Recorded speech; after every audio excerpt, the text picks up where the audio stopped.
Hey guys, welcome back to the Wait What podcast. As you see, or maybe you're not, if you're watching, I have a guest with me. But before I introduce him, I do want to say thank you all to everyone who watched, who listened to the debut episode last week. I had an amazing response, actually, a response that I was not expecting, but I'm grateful for everyone, and hopefully you guys came back to enjoy another episode. So again, welcome to the Wait What podcast, where we have conversations about those things in life that make you go, wait, what? And I have a special guest with me. I have my husband of almost 6 years with me today, Chris. You might know Chris from a show that we do, the conference call, and we do the recap show. And it's been an amazing experience. And of course, I couldn't do this without him on at least one episode. So welcome, Chris. Chris, how you doing, sir? I'm good. Thank you for coming to my show. How are you feeling this evening? I'm actually pretty good. You're actually pretty Yeah, good. it took a minute to get here. It did take a little bit to get here. We had some technical difficulties signing on to this here contraption, but we made it work. We're here and everything. So, you ready to have this conversation? Let's do it.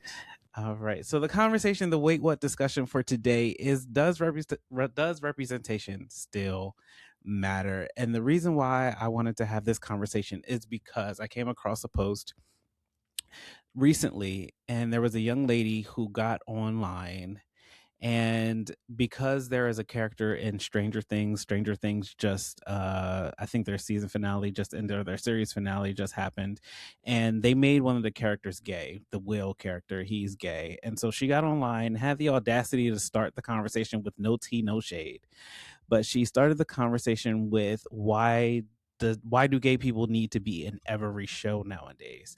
So I wanted to have the conversation about representation and ask the question, does it still matter? What are your initial thoughts? Absolutely. I think representation is so needed in 2026 more than ever. And the bad thing, it's sad that it's 2026 and representation still has to be something that's thought of. Like, people can't just see themselves represented in either TV or music and it not be a thing. So I wanted to talk about that. And I also wanted to talk about one of the reasons why I wanted to have Chris on is because I wanted to talk about Black gay love and how it's not really shown. There's a popular show out right now called Heated Rivalry. Everyone's talking about it. It's on HBO or HBO Max. It's a story of two gay hockey players, and they're white.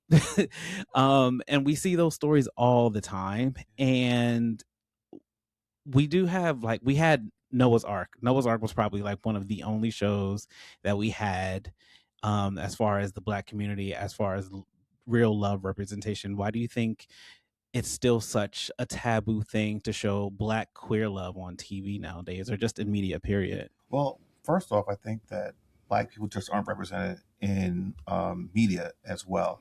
And when we are on it, we're kind of like in the background. We don't get the clout that the white counterparts get. You know, as you said, we had Noah's Ark.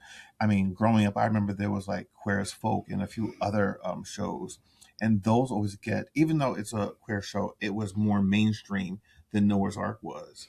Um,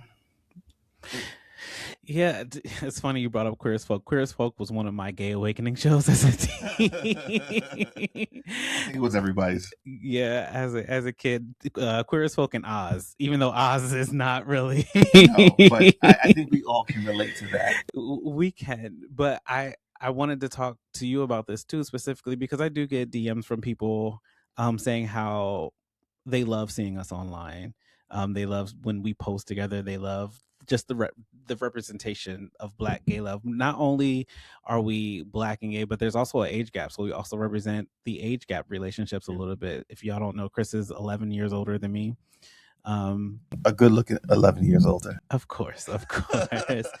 But there's also that representation, and that's something actually we don't see at all really displayed on TV or mainstream at all.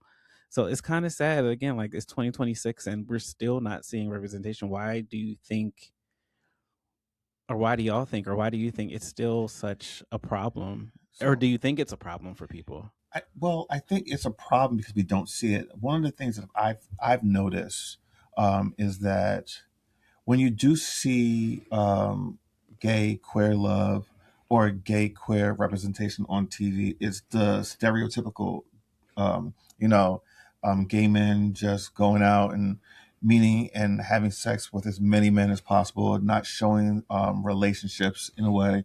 And, I think why people are drawn to us and other gay couples that are on social media and in media is that it's something I think that they're longing for. They want to be able to see that. They want to see that there's hope for them. Mhm. So, you know, I, it's there. You just have to really look hard for it. You do. And you said something that kind of made me think about something too. People, I think the biggest problem with it is most people equate gay to sex, and that's it. And Yeah. that's why you get the stereotype of the hypersexual people on TV now when it comes to queer people. All they do is focus on the sex part of it. People kind of dismiss the love aspect of it. They're two loving, consenting adults who are in a real relationship, and that's not ever really shown, especially not from black people at all, No. not on TV, not in music, not in any type of media. Really, it's all really kind of just about the sex. And I think that's why we appreciated Noah's Ark so much, is because it showed, yes, there was a lot of sex in Noah's Ark.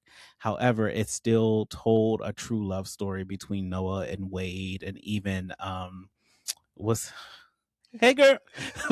I can't I can't think of his name right now. I know what you're talking Yeah, about. but y'all know who I'm talking about. Him and his partner, and just I just feel like we need more representation in that, because I feel as though, to answer the girl's question as to why there needs to be a gay person on pretty much every show now, is because they're trying to normalize the human experience.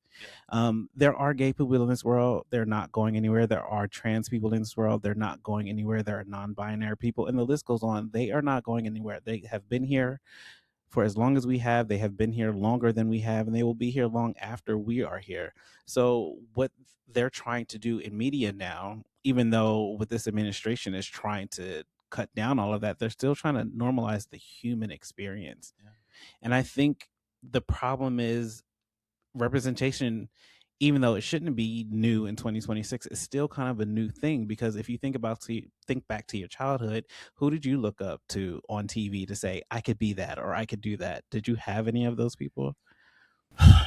No, not really. I mean, you saw quote unquote homosexual people on TV to a certain degree, but it was quiet. It was understated. Like, so for instance, I remember, Three's Company, Hmm. right? Um, uh, it wasn't said that the characters were gay, but it was just kind of implied. And like a lot of characters, in the 70s and the 80s, gay people were implied, but they weren't really talked about. And they were always the butt of the joke, basically. Hmm. I didn't have representation growing up. And I think that's why it took me so long to be my authentic self. Hmm. I think that this generation of kids, adults have more representation than we did, and it makes it a little bit easier for them to be their authentic selves. But yeah, there wasn't a lot back then, so it's so important for us as queer folk, people in the LGBTQIA plus community, to see ourselves on the small screen, on the big screen, in radio, in media, and in social media. That's and even outside of the queer space, like even seeing a multitude of black people and black stories being told, that's still few and far between nowadays. And so for homegirl to get online and say, why do gay people need to be on TV?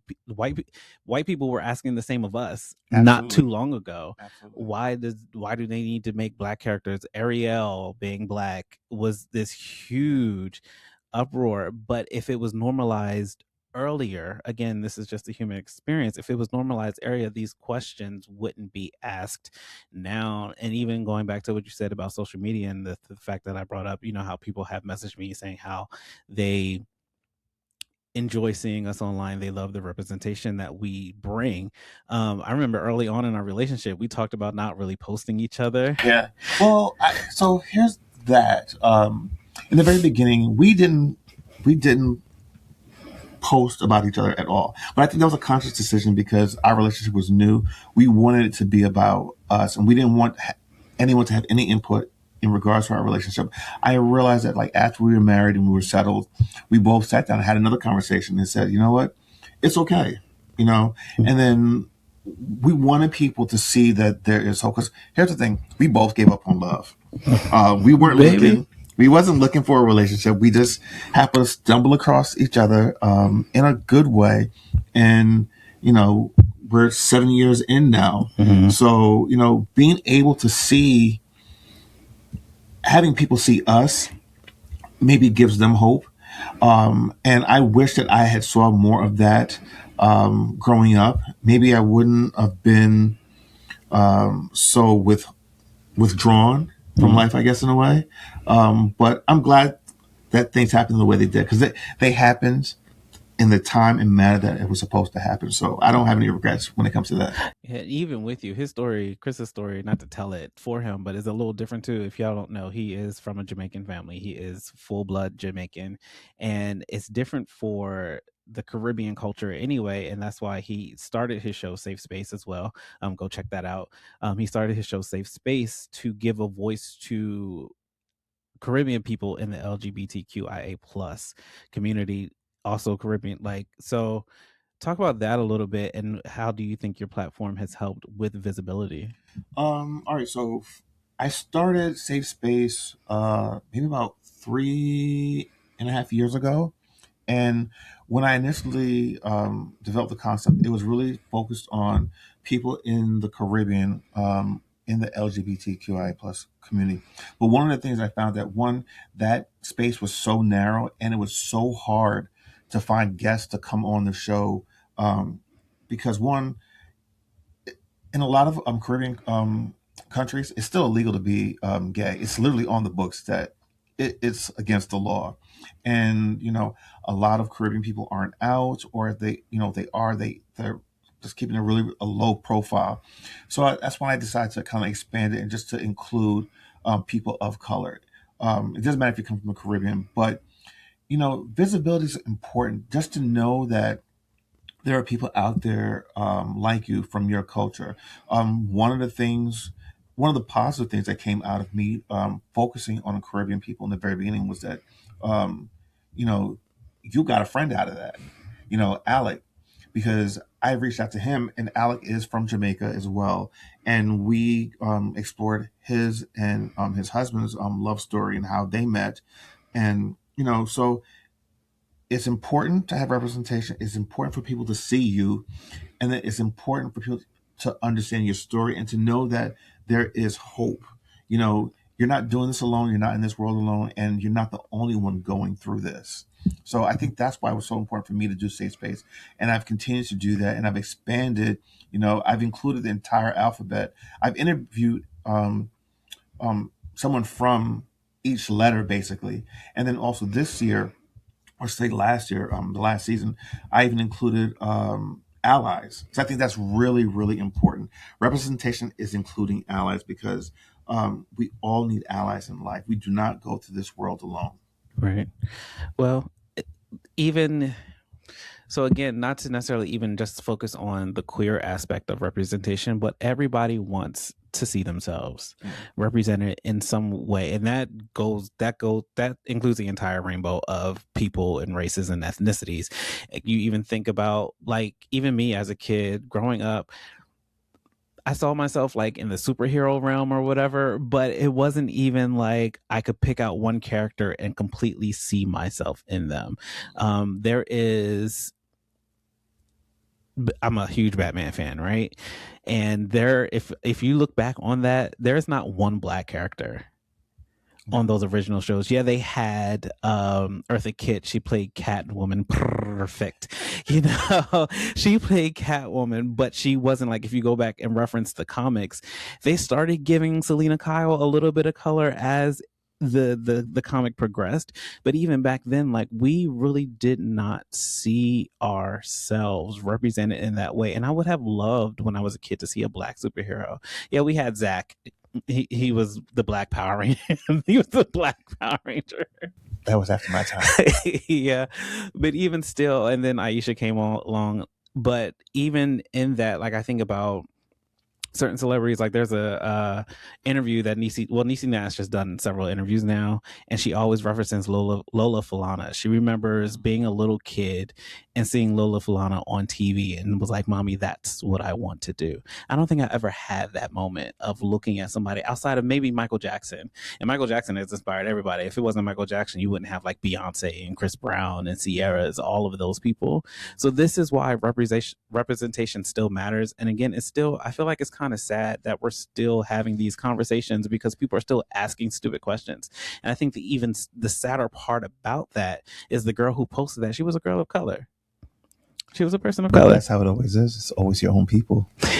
They say all skin folk ain't kin folk, child. Yeah. And that's kind of a hard pill to swallow too, because when you look at it, if you look online, the comments are trash, right? I try not to read comments so much. I try not to get into people's comment sections. But when it comes to especially the LGBTQIA community, a lot of the negativity comes from our own people. Yeah. If it's a black person specifically, you will see black people in the comments tearing that person down. And it's so sad. And it's like, we had these protests a few years ago. The Black Lives Matter movement really got jumping because of everything that was happening during COVID and the people who died. And all these people going around saying Black Lives Matter, but it's like, do they matter if you're not including everybody? Yeah, it's true. And I think that's why the whole issue with trans lives and not supporting them. And like, I mean, we support the dolls. Yeah, we do. But society as a whole doesn't support them the way that they should be supported. Let me tell you something. If it was not for the trans community, a lot of the rights that we have, we would not have today. Mm-hmm. It's because of the trans community. Marsha P. Johnson. Yeah.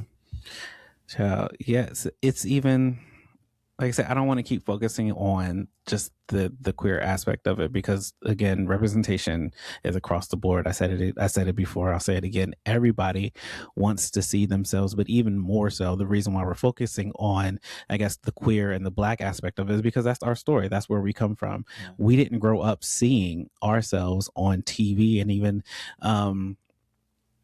black people especially.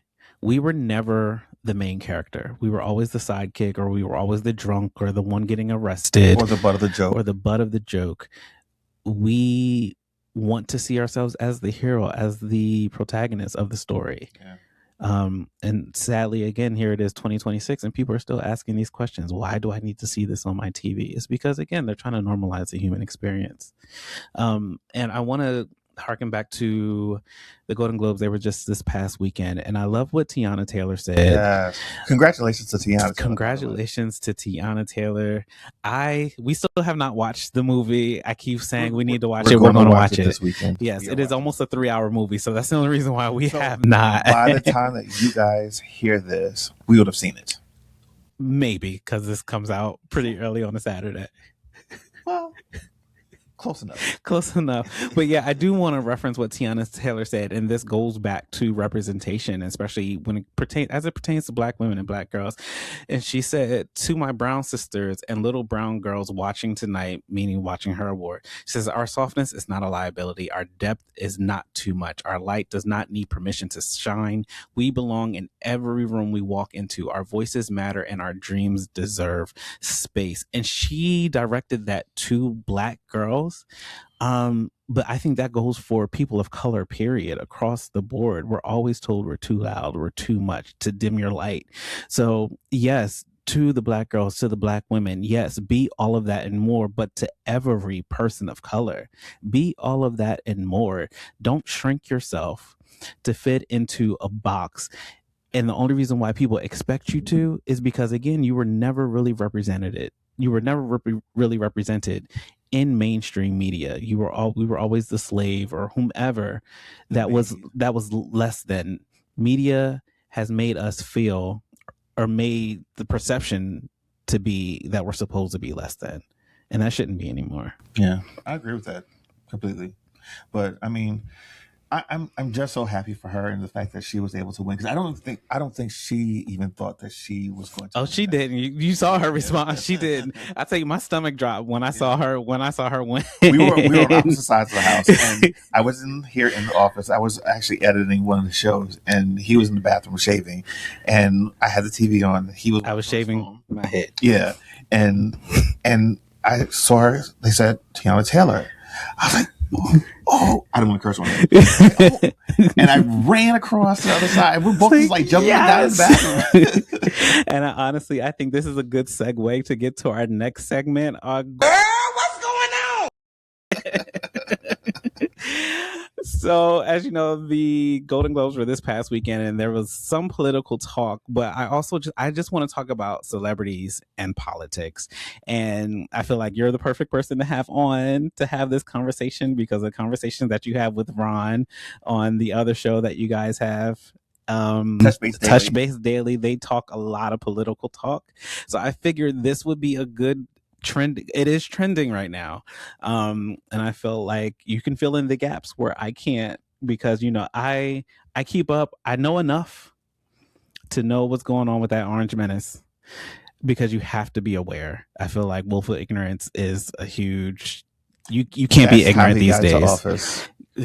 That part. So yeah, I want to talk about celebrities and politics. The first thing I want to bring up is the Bowen Yang and Matt Rogers of it all. The Las Culturistas and the Jasmine Crockett. That is what's trending right now. Hold on, let me just lean in for this one. The disappointment in Yang. I'm so disappointed in him. I feel like so many people are people of color and the queer community, especially. First of all, these are two gay men. Yeah. Bowen Yang is a minority. He's of Asian descent. I don't know exactly where he's from. But for them to get on Beyonce's internet to tell people to not donate to Jasmine Crockett, to say she has no chance of winning a Senate seat, how very dare you? I think it was so tone deaf. Completely. Like, it's like when you go into a room and, they say, read the room. I mean, even if you don't think she has a snowball's chance in hell, you put your weight and full support behind her, because that's what's necessary and that's what's needed in this time. And again, it goes back to what we were talking about earlier, representation. Jasmine Crockett represents a lot of Americans. She's not afraid to say what everybody is thinking. And you may call her brass, you may call her quote unquote ghetto, you may call her whatever you want to call her, because that's what they do to us. But she's keeping it real and she's fighting for us. And the one thing you want to call her is highly educated, like most Black women in this country. That part. But you see, they didn't vote in the educated Black woman anywhere. And that's how we got to where we are now. That's why we in the shitstorm we're in today. That part. But a lot of going back to celebrities and politics and using their voice on the red carpet at the Golden Globes. You didn't really see it in the acceptance speeches like you usually do, but on the red carpet, Jean Smart, she got on and she said, we're at a turning point. You can tell she's nervous. She's scared as an older white woman to be like, we're at a turning point. Like, and she was bringing up the fact that you can tell they're trying to incite us to react. Yep. And she's trying to encourage everyone to keep their heads, keep a level head, because the more we react, the more it emboldens them to do the crazy thing. I feel like they're truly trying to start a civil war. Oh, yeah. I mean, so here's the thing, especially what's going on right now in Minnesota. What they're trying to do is ICE is in there agitating the residents. And what they're trying to get them to do is to, retaliate, use violence. That way that they can invoke the Insurrection Act, declare martial law, and then take over. Now, there's a longer strategic goal that's in mind. For those that don't know or don't really follow politics, what the Orange Menace is trying to do, because we will not use his name here, is to have some type of war, to have this country in war, civil war and external war, so that you don't have elections. By not having elections, you can't turn over the administration. Now, the one thing that he knows for a fact is that if he loses the House, if he loses the Senate, He's going to be impeached, and more than likely this time they're going to convict him, and he's going to be tried in the public domain, and then also he will end up going back to court again. Now let's just remind the people, this is a convicted felon 34 times. 34 times, and the United States of America elected a convicted felon to run the country. Not only that, he was held liable for sexual assault. That part. Like, what are we doing? What, like, truly, what are we, I can't even say we, because I'm not, well, here's, I don't mean to cut you off, but like 30, he has a base of around 33% roughly. All right. They're not changing. They're not going anywhere. The reason why we are in the space that we are right now is because a good chunk of America did not vote. A good chunk of America never votes. And then they always want to have something to say. And here's the thing. I have, I don't want to say lost friends, because when I've had discussion with people and they say they don't vote, I want nothing to do with you, because you don't have a stake in the game. You can't complain because you didn't participate. Participation counts in everything you do in life. And when you don't participate, you don't have a say. That is the reason why he got elected.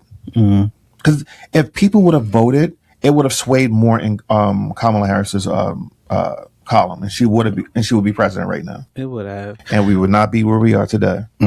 But even getting back to the celebrity of it all, let me ask this: when should celebrities use their voice? Okay, so I mean, it's a really confusing, I don't want to say question, but it's a double-edged sword. I'm going to tell you why. You've got certain people using the voice for all the wrong reasons. And let's talk about that pink wig lady. Yeah. So even recently, I just saw a tweet from her today. I think somebody just pulled it and somebody posted it. She had the nerve to say, if you are undocumented, you don't belong here. And I'm going to try to pull that tweet so you guys can see it on the screen. So, let's correct her. First of all, does she have her documents? No, but hold on. She came here illegally. She did. She might be here legally now, but she came here illegally. But is she legal? I don't know. Do we know? And I mean, there's underlying motives for the things that she's doing right now. Because she's married to that pedophile, and her brother's a pedophile, and she's trying to get a pardon for them. That part. Let's just call it what it is. We're not curbing our language here. You know, on certain social sites, you can't say certain words or whatever. No, call it what it is. Call a spade a spade. Yep.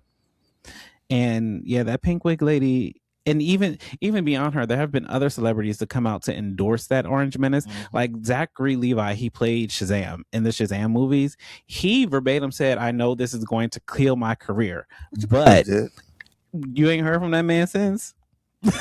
Ain't heard from that man since. Yeah. I just feel like, and here's the thing: they're entitled to their opinion. They are. They 100% are. But just know that sometimes the things that you say have consequences. They do. Okay. Speaking of consequences, let's talk about the double standard, though. So when you think about when that Orange Menace first got elected, when Chrisette Michele, Travis Green, and I forget who the other person was, they performed at his inaugural ball, right? Chrisette Michele got all of the backlash in the world for that. Her career has not been the same since. But then now you have Snoop Dogg, who just did the same thing, and he's everywhere. Yeah, but we have to also look at this. She's a black woman. Black women are the most hated people in this country. It doesn't matter what a black woman can do. She could be the most highly educated, make the most money, but she's always going to be that black woman that they want to throw away. And even I have to admit, even our own people will go against our own black women. It is our own people. The vitriol that black women get, it's not even just black women, because gay people get it too, from the black community. It is crazy. Like it's almost like we were taught to hate ourselves. And again, going back to our original conversation, this is why representation matters. Yeah. Because had we seen it in a positive way before, it wouldn't have emboldened people to be against us so much. Well, the other thing too is, if you notice, minority groups, all the other minority groups, they all stick together. Black people do not. We will fight against one another. Whereas, like, when you look at the Asian community, they all stick together. They all, once one person comes up, they reach back and pull the other person up. Black people traditionally do not do that. They're always for themselves. But you know what? This all stems from colonization. You know why? Because you had the house niggas, and you had the field niggas. Yep. They stayed they wanted us separated so that we would not unite. Yeah, I agree. Just saying. And again, getting back on topic as far as celebrities and using their voices, Mark Ruffalo was also on the red carpet, and you can tell that man is tired. He just said he can't fake it anymore. He said, yeah, it's nice to be here with you. It's nice to be here with everybody else, but I can't fake it. There's so much going on. A woman just got shot in her face.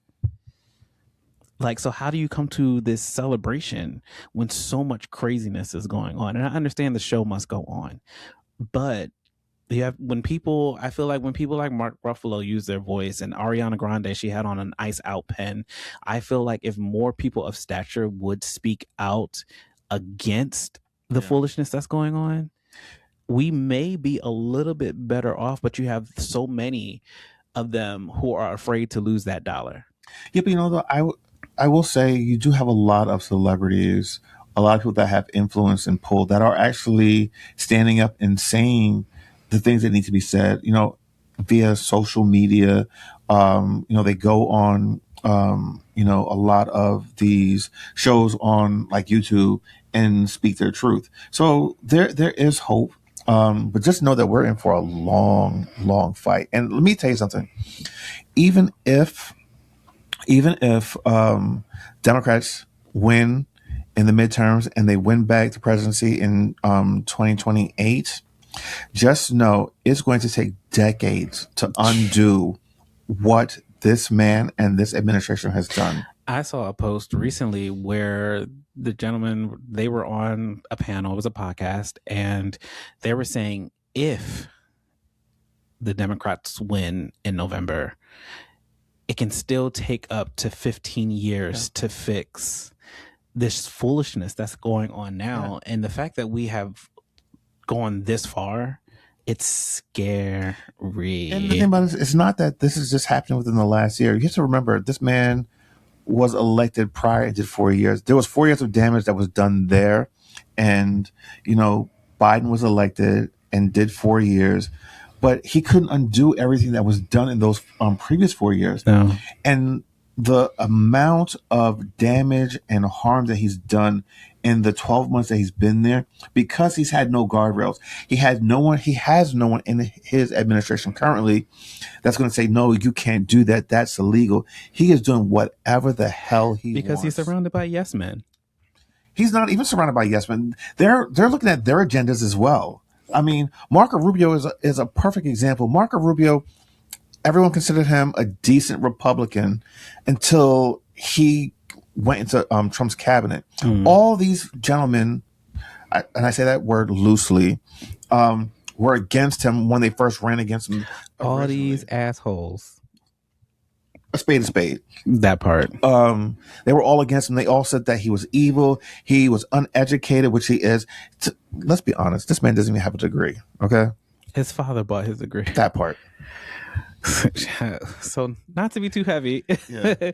Sorry. But yeah, that is, I do feel like people in mainstream media could possibly do more, because you have enough of them speaking out or not speaking out to the benefit of this country, but for the benefit of their dollar. I think that's evident with the Snoop Dogs and Nellies and that pink wig lady. People could do more, and there are people who do, but maybe it's just not enough.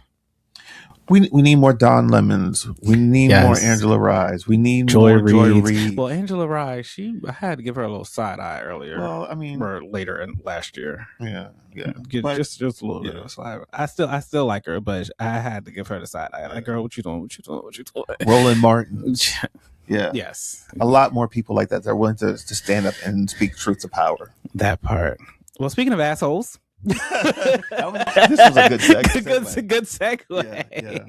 Not to be too heavy, but let's get into our next segment. Our What You Said segment. I still haven't gotten any submissions from anybody.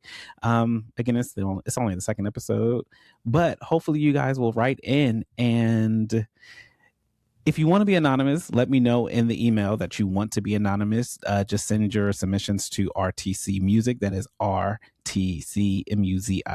music at gmail.com.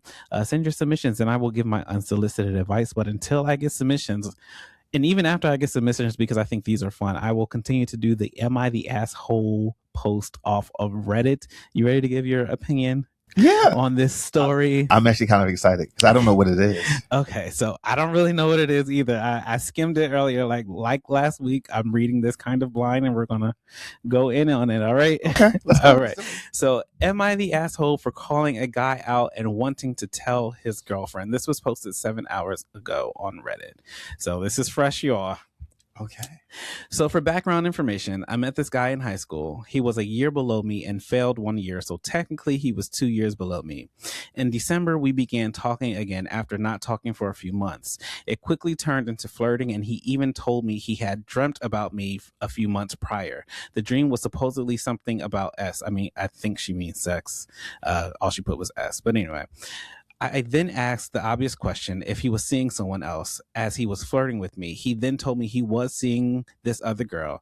I asked if they were serious and he wouldn't answer me. I then told him I was going to stop talking to him as he was seeing someone else and I didn't want to break that apart or anything. Then recently he began talking to me again flirting.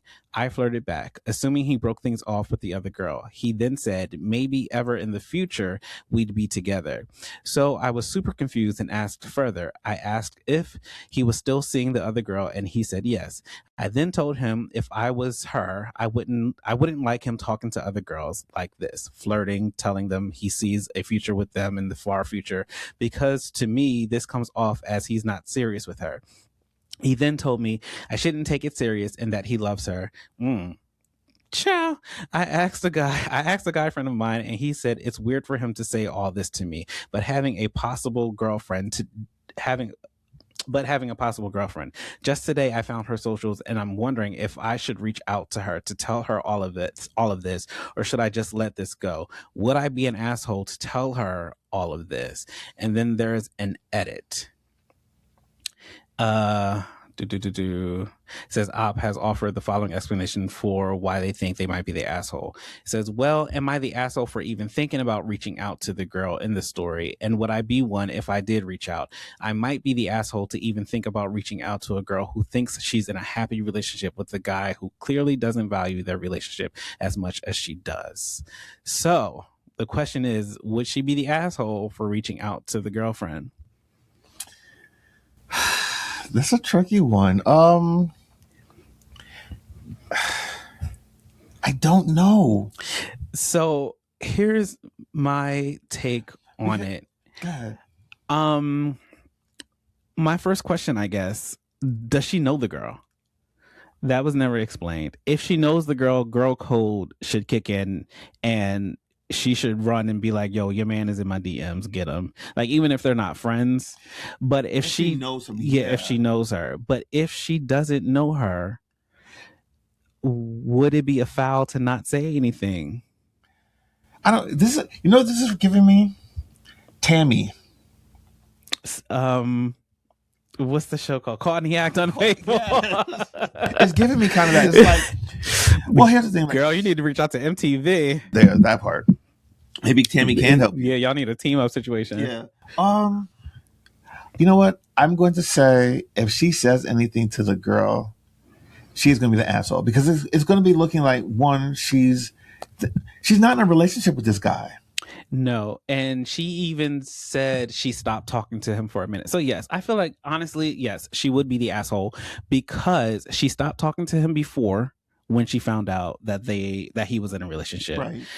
She asked again and found out that he's still in a relationship with the girl. So the thing to do, just walk away. Just don't do anything with him. Yeah. Like, stop the flirting.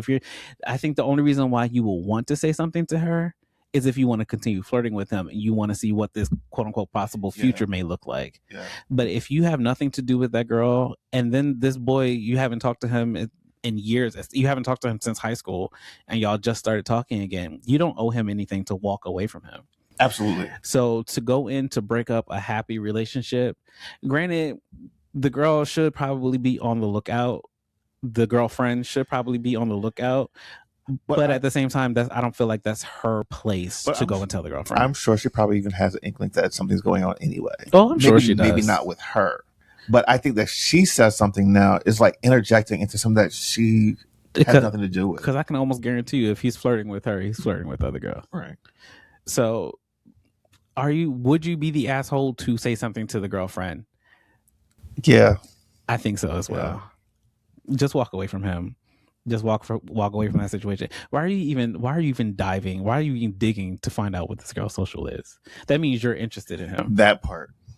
And she's looking to maybe do some damage. Like, yeah. Girl, leave it alone. Just walk away. Yes, you would be the asshole in this situation. Yeah, unfortunately.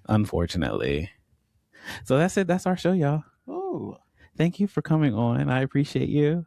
I appreciate you for having me. No problem. Of course, like I said, I couldn't do this without you. At some point, you are my first guest. Hopefully, the first of many. I want to continue to have engaging and thoughtful conversations. This was actually a really good conversation. Good. I'm not even going to say actually kind of diminishes it. This was a good conversation. Well, these are conversations that we have all the time anyway. They are, but they're conversations that the world needs to have. Yeah. Again, those conversations that make you go, wait. What? So again, like always, thank you guys for tuning in. Thank you guys for either watching. You can either watch here on YouTube. Don't forget to like, comment, and subscribe, and share it with someone. Share it with a friend. Share it with your family. You can also listen wherever you get your podcasts. I am working on getting it on iHeartRadio, but for now you can get it on all podcast streaming. And again, I appreciate you guys for listening. I got more downloads than I was expecting to get, and I got it.